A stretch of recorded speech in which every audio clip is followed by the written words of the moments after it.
عزیزانو پخوا به موږ د چا څه پوښتنه وکړه تا د ملا بیان واورېدی و مې اورېدی ول ملا څه ویل ده به ورته ویل والملا ویل ښه کوئ بد مه کوئ ښه کوئ نو بیان خو بیا نو په یاد نه و زده بیا هم نه و بس مقصد و غرض بیا دا راوایستي ول ښه کوئ بد مه کوئ دا یې ویل نو ښه کول په خپله د ښو امر کول و بل ته خپله له بدو راګرځېدل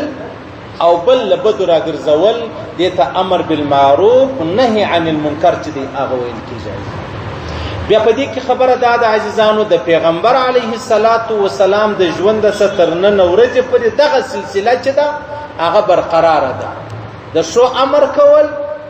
او د بدو سره ګرځول دا د پیغمبر علیه الصلاة والسلام مقصد هم و دا غرض هم ولو خبره دا ده طریقې مختلفې دي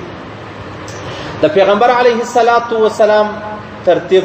هغه موږ سره معلوم دی ښکاره دی چې د ښو امر و هر چا ته کوه له چا مه بیریږه له چا مه کښېوځه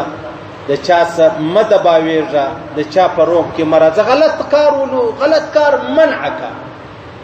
او ښه خبره و د ښې خبرې امر چې دی هغه کوه بیا راځه د علماو خپل ترتیب دی لکه زه چې اوس وتی ته زه د علماو خادم شمارل کېږم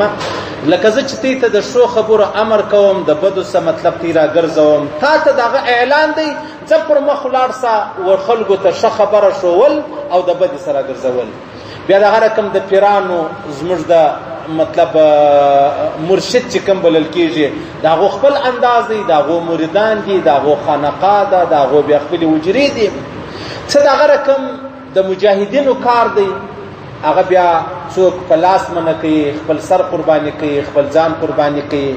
څه د دعوت والا کار دی عزیزانو چې هغه د کور سره اوزي بستره ورسره په یو مسجد بل مسجد کې شپې کوي مقصد یې دغه دی چې زه په خپلم شی زده کړم او چې تر ما کمزوري و هغه ته بیا زه شی ور زده کړم دغه مقصد و غرض چې هیڅ په دې کې ویل نسته په دې کې سوچ نسته په دې کې فکر نسته چې آیا کومه طریقه چې دغه صحیح ده کومه طریقه چې دغه غلطه ده ټولې طریقې صحیح دي لکه زما ستا په کور کې ما او تا ماښام شوروا پخوو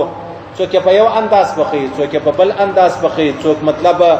ټماټر ډېر ورواچي څوک بیا تور مرچ ور باندې اچي څوک لیمبو ور باندې اچي څوک سلاته ور سره خوري ټیک سلو څوک د بازار ډوډۍ پکې وړه کوي څوک د کور ډوډۍ اختلاف نشته په دې شوروا کې و ټولو ته شوروا ویل کېږي د چا یو ترتیب خوښ دی د چا بل ترتیب خوښ دی د چا بل ترتیب خوښ دی بعیني په دغه انداز باندې زما د خپل انداز خوښ دی زه ورته ته خبره کوم د پیرانو خپل انداز خوښ دي خبرې چې دی هغه کوي د دعوت والا خپل انداز خوښ دي خپل خبرې کوي د جهاد والا خپل فلسفه خوښ ده خپل خبرې کوي دا خبره نه ده که زرا ولاړ سو ما دعوت والا ته بد وي قسم په خدای زموږ علما او به مشت استادان ویلې ولدا پتا کې منافقت دی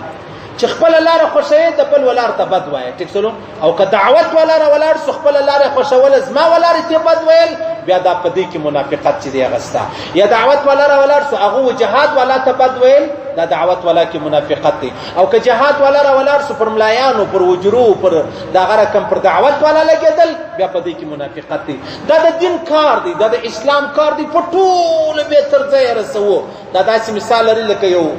پلار دی یا عدیده 15 زامن 8 زامن 10 زامن خدای پاک ور کړی دی اوس دا معنا نه ده چې دا مشر زوی د نو ټیکداري د په لاس کې د مور به تر یو ځای دی رسي یا د ټولو مور د په ټولو به تر یو ځای رسو د ټولو پلار دی په ټولو به تر یو ځای رسو دا نه ده چې مشر زوی به خامخا ولاړی هغه به پلار د پلار خدمت د پلار دوا د پلار مطلب